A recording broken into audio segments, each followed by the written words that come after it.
Governor Monday Okpebholo of Edo State recently visited Kano State to condole with the families of the 16 Northerners who were brutally killed in Uromi, Edo State. Now, during his visit, the governor condemned the attack, describing it as barbaric and unacceptable. He also assured the families of the victims that justice will be served, stating that about 14 suspects have been arrested and will be transferred to Abuja for further interrogation. The governor of Kano State, Abba Yusuf Kabir, appreciated Governor Okpebholo's swift response and support to the bereaved families, emphasizing that justice remains the utmost priority for the people of Kano State. Well, at this point on this, I'll be speaking with Audu Agadaga-Mohammed as a member of the All Progressives Congress Edo State. Thank you for your time, Audu.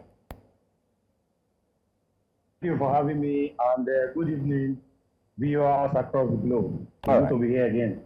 Great. Let me start by asking your reaction to, the unfortunate incident that we saw in Edo State, where these individuals were brutally killed. Some have even termed it as jungle justice, in such a way that, defies everything civilization stands for. What's your take? Once again, thank you for having me here. And I think everyone has actually condemned that act. And I want to join my voice with the voice of the government of Edo State to condole with the families of those that were involved in that jungle justice. It is rather unfortunate it happened, and I'm sending my sincere condolence to the families of those that lost their lives in that unfortunate incident. Uromi, Edo Central is a very peaceful place. We have different groups across the country who lives with us there. Unfortunately, I'm from the local government, from there, and there is that local government. So we cohabit with our visitors because we are one. And it was unfortunate that what happened that day happened. And my sincere condolence to the good people of Kano State. Another thing is I'm now even more happy of the way our governor, His Excellency Senator Monday Okpebholo, swing into action the very day the matter happened. He was not around on official duty in Abuja, but he came back the next day and met with everybody, both the outside of the northern communities in Uromi and the Uromians themselves. They had a meeting, and that actually subsides whatever maybe probably would have happened after the incident. In fact, he has warmed my heart with more, and even yesterday he was in Kano. The governor has shown capacity. He has shown that he's a man who loves peace. He has shown that he's a man who knows we'll get to the travel of Governor Monday Okpebholo to Kano State. But from what we're seeing and what we are reading and the feelers we have on ground, because if you go on even on social media and you do a bit of research as regards this particular issue, it seems to be a pointer to more or deeper rooted issues that maybe have been lingering for a while.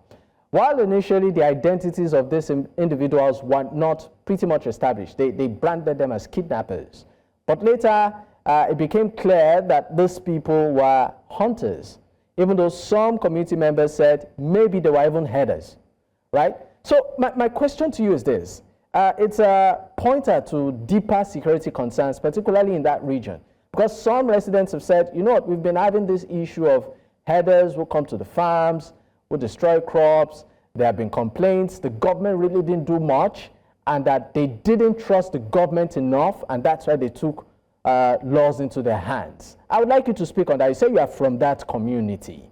What are the challenges, residents of Uromi have been facing in terms of security over time that maybe the government did not do anything about? Okay, first and foremost, I think There's no reason that is more justifiable, as in justifiable to take one's life in that manner. Yes, there have been series of insecurity around the Eastern Northeast, not just Eastern Northeast, some areas in Edo Central, and this has lingered on before the administration of Senator Monday Okpebholo. You know, it's a matter that has stayed all through. Like, I can give you instances in my village, where I'm from. There was an incident that happened in February 2024, where a woman was killed in a farm and was burnt with her farm. You know, so there were instances where I think in September, in fact, it was a testimonial at Thanksgiving for us, where a relation of mine who was escorting those that were bringing a street light to Uzea, we were blocked on the road by kidnappers. But thank God the NSCDC officer was able to overpower the kidnappers, and they couldn't pick them. But be that as it may, I don't think that that is enough reason for what has happened on the 27th of March. You know, so for me, I believe that the stand of the state government in that regard is applauded, and I want to once again appreciate the state governor for his swift action into the issue. All right, Audu, let me leave you for a moment and let me bring in the Honorable Commissioner for Information and Internal Affairs, Kano State. He joins virtually. I'm talking about, of course, Honorable Ibrahim Waiya. Thank you for your time, sir. Thank you very much. All right, and of course, condolences to the families and of course Kano State for those that lost their lives gruesomely in that very unfortunate attack. But Governor Monday Okpebholo was in your state, Kano State, to condole. Can you please bring us up to speed? What exactly was discussed? What was reached? And where we are at the moment on this matter, before we, of course, backtrack into other matters as regards this. Thank you very much for having me. Well, and the visit was quite really very historic in the sense that it was, even though that His Excellency Senator Sunday Okpebholo came for the sympathy and condolence visit at the same time, but it was actually a very historic one. And the governor was able actually to show his concern and sympathy to the people of Kano State, and also to His Excellency, the Executive Governor of Kano State, Kabir, Yusuf.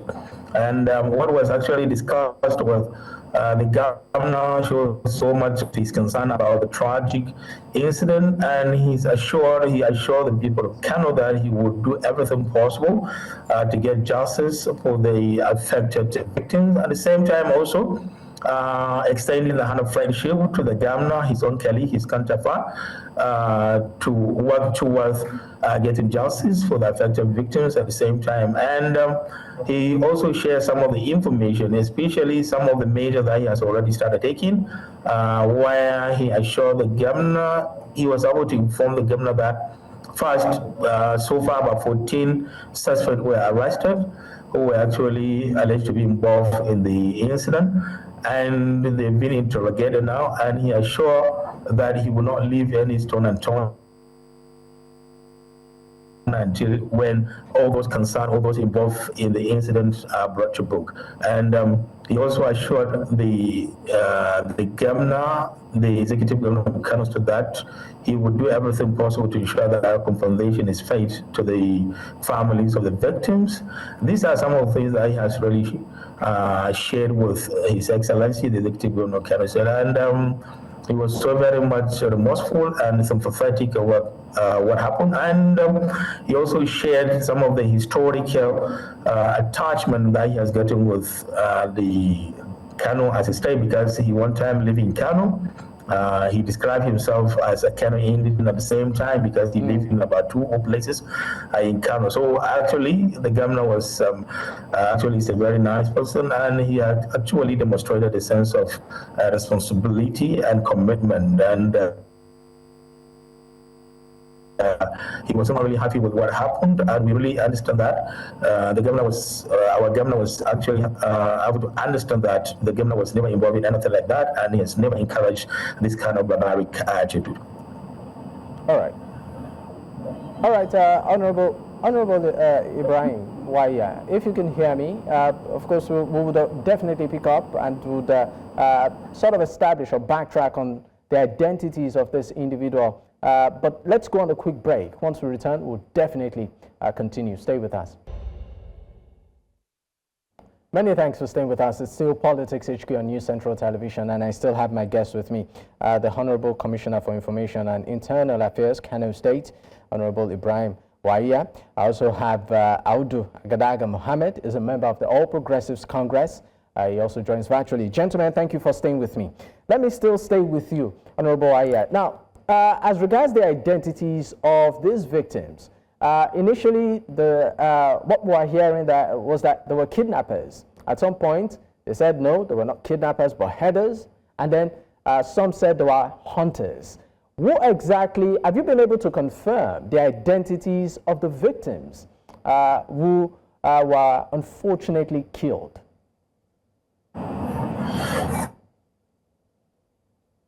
The speculation that with regards to their own identity is not really actually, it's not ambiguous because these people are hunters, and where they come from is places or is a community that are predominantly having hunters, and they are known for that, and hunting is a profession. You know very well that it has been an old tradition of Africa where a lot of people in Africa practice that as a profession, and that is exactly what happened. And the the communities where these people come from predominantly practice hunting as a sort of means of living, and that is exactly what they are, because the governor, His Excellency Senator Monday, alongside with His Excellency the Executive Governor of Kano State, Kabir, Yusuf, we undertook a journey to the communities where these people come from, and we were able to see their own families and everybody, and also to meet with the traditional rulers from that place. And the governor, the visiting governor, was there himself live, and he was able also to interact with the families of these people and also the friends, colleagues, and brothers and sisters of this. So they're actually hunters, and they were harmless, and they are on a legitimate profession or career where they believe that they are actually professional hunters, or they travel from place to place, and that is exactly what they do. And even the communities where they come from, that is exactly what has been recognized as also a career or as a profession that people are on. And the government was actually very magnanimous. His Excellency, Senator Money, having contacted and having also met with these people, he assured them that he would do everything to ensure that justice is done, is served for them, and he also assured them of his own unrelenting efforts to identify the remaining people that were actually involved in this heinous crime. And His Excellency, the Executive Governor of Kano State, was actually very glad and very delighted to having received these gentlemen. At the same time, also they all agreed to work together to ensure that Honorable Waiya, part of what the governor did, fish out and also brought to book. And Honorable Waiya, if you can hear me, part of what the governor also did demand for is that he wants the suspects to be paraded publicly, and he also demanded compensation for the families of the affected.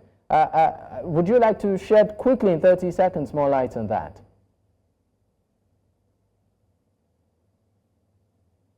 His Excellency Kabir Yusuf actually requested for that. He requested that those arrested in connection with this incident should be actually publicly paraded, so that all Nigerians, not only those from Kano, but all Nigerians could be able to see them. And look at them, because it's important that they are far-rated, because people involved in this kind of heinous act, they really need to be far-rated publicly for everybody to see them, because they have actually committed something that is very much inhuman and something that is actually extraordinary. Okay. For you to burn somebody or a human being to ashes, honestly speaking, is beyond imagination as a human being. So this is actually extraordinary, and it's something that is very unconventional. And that is why our government demanded that these people really need to be fire-rated, so that everybody will really look at them. At the same time, also, it's true that our government has demanded for the compensation to be paid to the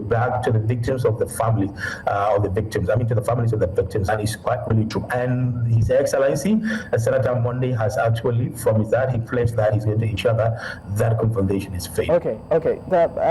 I'll come back to you, but let me go to Audu. Audu, now, coming to Edo State, just like I asked you earlier, I said this, of course, to a large extent was a reflection by some residents in the state to more deeper security concerns. What do you suggest that the government of Edo State can actually do to prevent situations like this? Number one, what we are seeing, aside the security concerns of the people, it's also a reflection of maybe lack of trust in the security apparatus. Because the big question, while some might be asking, is why did they go for the option of jungle justice? Why not just, even if at all they suspected these individuals, with arms and ammunition, why not take them to the police? Could there be a trust vacuum? So what do you think the government can do to, number one, boost trust in its ability to provide security and also deliver justice, and to forestall peace and security in Edo State generally? Okay, for the issue of insecurity in Edo State, since the governor took over on November 12, 2024, we have seen a change in the manner at which it were before it took over. I think over a month now, we have seen 4 houses of alleged kidnappers demolished in Edo State, 3 in Edo Central, and 1 in Edo North. And I strongly believe that many others will follow, because the governor has signed the kidnapping law, the kidnapping bill into law, and is functioning as we speak.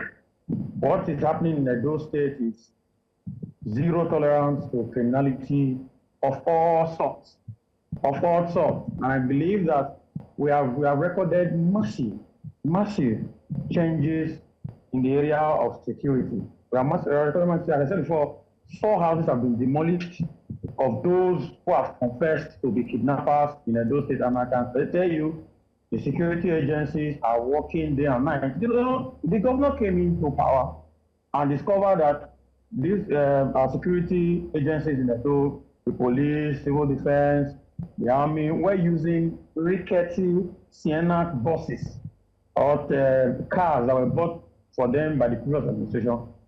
He went ahead and bought brand new Siennas over 75 and shared to all the security architecture in the state. We bought security gadgets for them, and we have recorded some massive level of security and operation of people who are involved in this matter. Before the government took over in 2024, November 12, we saw a state that was involved in serious court killings. But I tell you, since November 12th to date, we have not seen anything of such. So there is improvement. I think what the people need to do is to continue to support and provide information of those who are perpetrating this after the act. Like what happened in Uromi, I said before, it is condemnable in high terms. That is not who we are. That is not who we are. That's not who we are. It's condemnable in high terms. And I'm happy and I am proud that Senator Okpebholo, my governor, went the level he went. And I am very happy, and I will say kudos to all right, Audu. Let me and the deputy governor. Let me leave you for a moment. Let me come back to the Honorable Commissioner. Honorable Commissioner, now, I mean, looking at this incident, really unfortunate. But also let's look at some concerns pretty much that led to these unfortunate incidents. And that's issues that border around herders, farmers clash, cattle rustling, farmers accusing herders or nomads of attacking their farm produce, attacking their farms, and nothing is being done. So my question to you is this. I mean, as a government, these individuals, from the report we had, were even going to Kano State, hunters, from what you have said. But what is the government doing, the government of Kano, to sort of curtail the issue of farmers-herders clash, particularly in other regions outside the north? Is the government of Kano State doing some sort of head count to ensure that it knows the actual numbers of farmers, herders, or even hunters? What is the government doing to ensure that situations like this don't happen and there's an understanding between farmers, and herders? Actually, although the issue of farmers' herders conflict and the issue of cattle restaurant and the rest of that, they are all very common practice that we have gotten now across the country that are actually going on. But to tell you the truth, then we have minimal of that in Kano, and despite the fact that it is happening everywhere, especially in some part of the country, in some part of the north. The Kano State government is doing everything possible to ensure that fees reign between farmers and herders always, and there are a lot of intervention that the state government is doing. Some of the efforts is enhancing all the security apparatus, supporting the security, the security outfit that we have gotten in Kano, providing a lot of support for them, and they've been actually doing a lot on that because recently the Kano State government was able to provide a lot of support for all security agencies in the state. I think many vehicles, I cannot remember exactly the number, were actually given out to police and other security agencies with a view to support them to actually intervene and also contain these kind of things. And it has been going very smoothly in Kano, and there are no cases of that because some of the intervention we have gotten also including traditional interventions strategy, where traditional rulers and traditional institutions is fully involved in the process of reconciling between the herders and the farmers, and there are a lot of efforts that have been made towards enhancing the understanding between these two. And so actually, as far as the Kano State is concerned, this problem is very minimal. I'm not saying that it is none, but it's very minimal, and we do not really. Sorry, you said. I'm sorry to interrupt your line of thought, Honorable Commissioner. You said the problem. You said the problem is pretty minimal. Are you saying minimal in Kano State or in other regions? Because in many regions, it's a major problem, particularly in the southwest.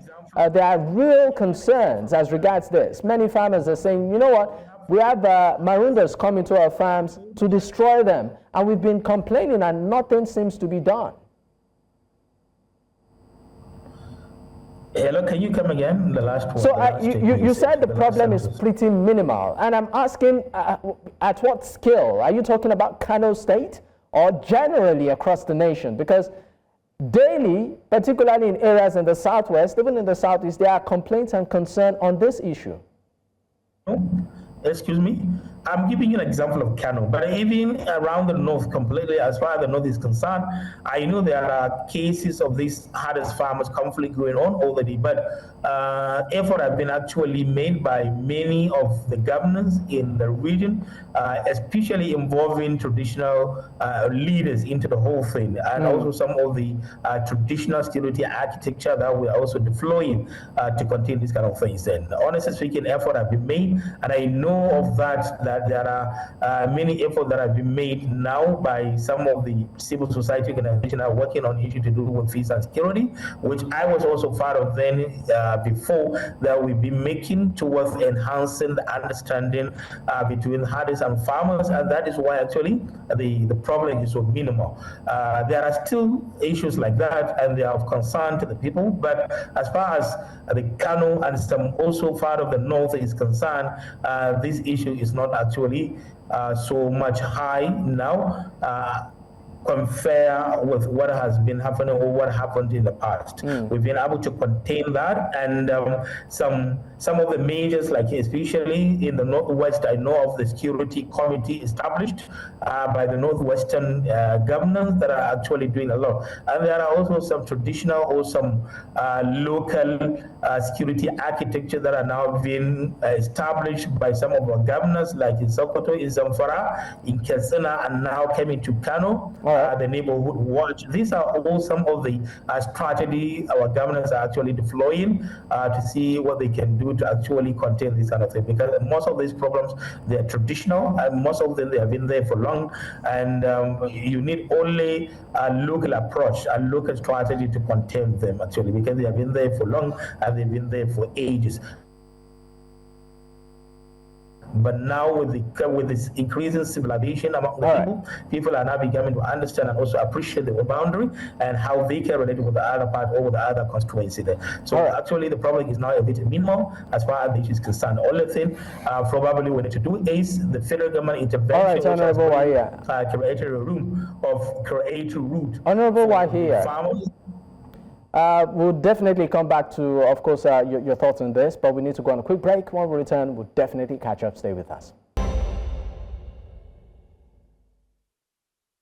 Many thanks for staying with us. It's still Politics HQ on New Central Television, and I still have my guest with me. Audu Agadaga-Mohammed is a member of the All Progressives Congress, Edo State. I also have the Honorable Commissioner for Information and Internal Affairs, Kano State, Honorable Ibrahim Waiya. And we are discussing the Uromi killing, where unfortunately about 16 persons were lynched in a very unfortunate attack. Well, let me come back to you, Mr. Audu Agadaga. Looking at all of this right now, and I mean, the future, for you, what would you say are the takeaways? Well, the takeaway is, I would pray, I know it's not happening again. We have learned our lessons, and I think, like I said before, this is not our way of life, and we are peace-loving people. We are people who see everybody as one, and like I said before, it was an unfortunate incident, and the takeaway is simple. It definitely is not going to repeat itself anymore. So, like as I said before, the governor is doing his best to see how he can secure every area in Edo State. He's putting so much in security. Has purchased vehicles for security personnel who come to areas around Edo State. I mean, and he's doing his best. You talk about purchasing vehicles and equipment, but I think one other issue here of concern is trust. What is being done to ensure that people trust the security apparatus to deliver justice? Because if you go, even on social media, to just look at some of the reactions of the people, they said sometimes in the past, many of them have had to even apprehend some of those people, hand them over to security personnel, and then a few weeks or a few days after, they see them back on the streets. So, I mean, the issue of trust, so that people don't take laws into their hand. Yes, all that, I believe, happened in the past. I can tell you, I just give you an instance now. As we speak, 4 houses, I repeat, 4 houses of people who have confessed to be kidnappers have been demolished in Edo State. 3 happen to be in Edo State, 1 in Edo North. That's to show you the level at which the present governor of Edo State is not playing at all with insecurity. He's not playing with it at all. He's not taking it lightly. When it was operated on November 12th, he swung into action by signing the anti-kidnapping law. You know that anybody that is caught, your property, if you're not the owner of the property, whoever is the owner of the property, that property is going down. And actions have started. So I think that is actually enough. That's enough to build trust, to build trust. The issue of trust ended, not trust, ended with the previous government. You understand? And so when he came in, we are still action. You can see security men moving around. Anybody they catch and say you are a kidnapper, I can assure you that person's building is going down. So at least that I think that's enough to build trust within the people. So, and the governor is doing massively well when it comes to the issue of security. I can tell you that. Okay, what do you also think needs to be done as regards local vigilantes? Because we also understand that they were pretty much involved in this. And I mean, people setting up their own, will I call it local security apparatus to sort of collaborate with that of the government. Do you think that with the fallout of this, there needs to be some sort of regulation in that space? I think for that, the security agency, after the investigation, will let us know how that works. But the truth of the matter is this: when the governor came into power, he inaugurated the Edo State Security Network, headed by retired CP Ibrahim, who was reprofiling security vigilantes to resume work, which many of them are. So the truth of the matter is, these things definitely will take some time. The reason why the IG actually disbanded them before the election was what happened at the airport, where a policeman was actually killed. So but when the governor came in, the ban was lifted and the vigilante was rearranged. Now, what the governor has done is to ban every form of illegal vigilante around the state. He didn't ban vigilante at the state, he banned the illegal vigilantes. So automatically, those who want to be vigilantes definitely will get themselves incorporated into the system and assist other security agents within the area they have the capacity to work, to support and make sure we are able to deal with the issue of insecurity in the areas where there are insecurity. All right, let me leave you and come back to the Honorable Commissioner. Honorable Commissioner, now there are fears and strong concerns as regards a blowback. And by blowback, I mean retaliatory attacks, by maybe some elements, maybe just from Kano State or maybe the North, in retaliation for some of their people that, were taken out. What is the government doing anything as regards some of these concerns? And if at all, what are the, mediation processes or procedures being put in place to sort of calm the nerves of those that have been affected to avoid any form of retaliation? Well, thank you very much for this. It's quite really a very interesting question. Let me tell you that the Nigerians are very much civilized now, and we wouldn't jump into this kind of barbaric attitude again.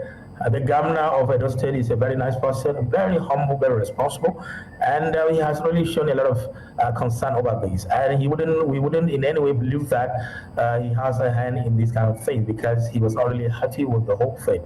So issues of reprisal attack, this is not something that we will even contemplate. It has never been on our mind, and it will not be.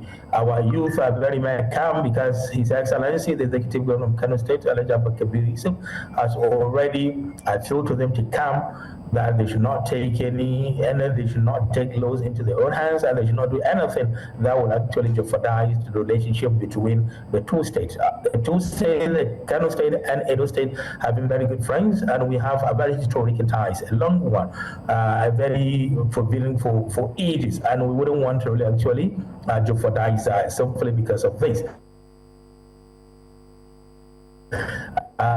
It's quite really very tragic. It's unfortunate. The tragic is quite really unfortunate, and nobody's happy about that. Every responsible Nigerian will not really be happy with that. But that would not really warrant our people to jump into this kind of thing. So we wouldn't do that. Kano is calm, and the Edo community in Kano will be living with them very peacefully, and we'll be relating with them in a very much friendly way. And we have been working like brothers and sisters, and they've been working with the state government very closely, because there is Serking Edo in Kano, who is just serving as like the emir in Kano of all the people from Edo State, and he's a member of the Emirate Council in Kano. Yes, he's been taken care of, and he's been fully involved in anything to do with the governance system in Kano. They've been part and parcel of us, so we wouldn't in any way allow these kind of things to jeopardize our long-existing relationship. So there's nothing like that, honestly speaking. The misleading report or information being circulated on the media that there are all there were reprisal attacks by the youth in Kano is misleading. misleading, is unfounded, and is evilly driven. So what you're saying, Honorable Commissioner, if I got you correctly, is that you're telling the residents of Edo State to be calm and that there will be no retaliatory attacks from Kano State, whether from the youth or in any capacity. I've surrendered everything to the rule of law. We believe that the law will take its course, and we believe that justice is going to be served. And we believe that every Nigerian has a responsibility to ensure that justice is done and is served, so that it's going to serve as a deterrent to others. Because what these people did was quite really very barbaric and very uncivilized, and we wouldn't no any Nigerian, no any right-thinking Nigerian would actually align himself with that, including the governor of Edo State, who vehemently condemned the attitude, condemned the act, and he was not really happy with the whole thing. And this is the same person that has taken a bold step to come down to Kano, not only to visit His Excellency, his counterpart, but at the same time also to even visit the communities concerned, where those people come from, the victims. So this is a justification that the governor and the entire people in those states are not really happy with what happened. Okay. And Honorable Commissioner?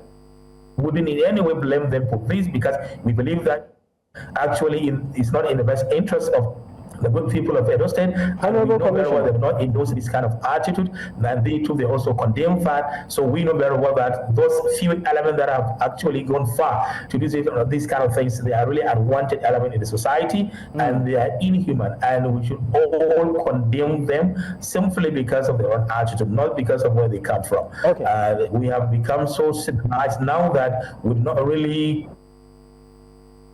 Honorable Commissioner, if you can hear me, we need to go on a quick break. When we return, we'll definitely get back to the conversation. Stay with us. Many thanks for staying with us. Of course, it's still Politics HQ on New Central Television. I still have my guest with me, the Honorable Commissioner for Information and Internal Affairs, Kano State. That's Honorable Ibrahim Waiya. He joins virtually. I also have Mr. Audu Agadaga-Mohammed, is a member of the All Progressives Congress. Is also joining virtually.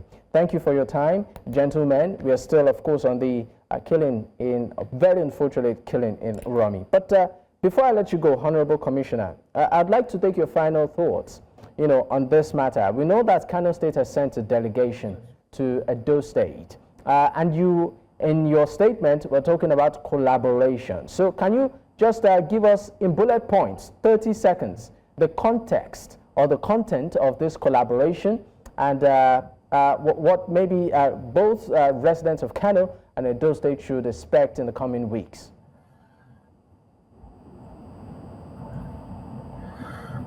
Well, when you say the word collaboration, you know very well that the two governors, the governor of, they really need to work together. First, there are things that they could do within themselves and within the entity of their own state. At the same time, also there are certain things that they will also require the involvement of the federal government. In essence, one, part of what the governor is going to be doing, the governor of Edo State, one is identifying the suspect, because that is his own territory. He will have to continue with the effort, collaborating with the local security there, or with the security agencies there in Edo State, to continue with the work of searching for the remaining suspects who are at large now. That is one of the things that we expect the governor to do, and I'm sure that he's going to do that because he has promised to do that. And now he has demonstrated his own commitment on that, because so far about 14 have now been arrested. And secondly, working closely with the Hausa community in Edo State. And the governor has already demonstrated that, because they were part of the team that came to Kano. He actually came along with him, about 6 or 7 of them from Hausa communities in Edo State, who have been with him during the visit to Kano, and they've been carried along. They were part and parcel of the whole thing, and they came out to Kano, and they also joined in expressing the sympathy and also concern over that and the condolence at the same time. So these are two fundamental things that the government is going to be doing. And thirdly, the issue of confrontation. The government for this state has to also speed up effort to ensure that the victims of the families of those affected are also facing a confrontation. Then what the governor of Kano State will also be continuing doing, one is continue falsifying with the families of the victims. Yes, that they should take heart, and they should also at the same time also not do anything. Honorable Ibrahim Waiya, we seem to have lost connection with you if you can hear me, but just quickly, let me take the final thoughts of Audu on this matter. Audu, if you can hear me. Before we go, your final thoughts, 30 seconds. Like as I said, the governor of Edo State has stepping into action and has did what a leader, a father would do. You know, on the day it happened, he was in Uromi for an honest on the spot assessment, and yesterday was in Kano to visit his governor counterpart in Kano, and not just there, going to the local government where he's from. The governor of has shown humility, he has shown that he's a leader, he has shown that he loves peace, he has shown that he loves unity, and that is who we are as a Edo people. You know, we'll continue to preach peace, we'll continue to work together and continue to support the governor in his security drive to see that Edo is peaceful. And I want to encourage our brothers to Edo Central, every part of Edo State, to have that 100% faith in the government of Senator Okpebholo, that definitely Edo will be a safe ground. All right. Thank you very much, gentlemen. Of course, Honorable Commissioner, we lost you for a moment. Would have loved to take continue your line of thought, but this is what time will permit us. It's been a pleasure having you, gentlemen. Honorable Commissioner for Information and Internal Affairs, Kano State, Honorable Ibrahim Waiya, and also APC member, Audu Agadaga-Mohammed. Once again, gentlemen, thank you for your time.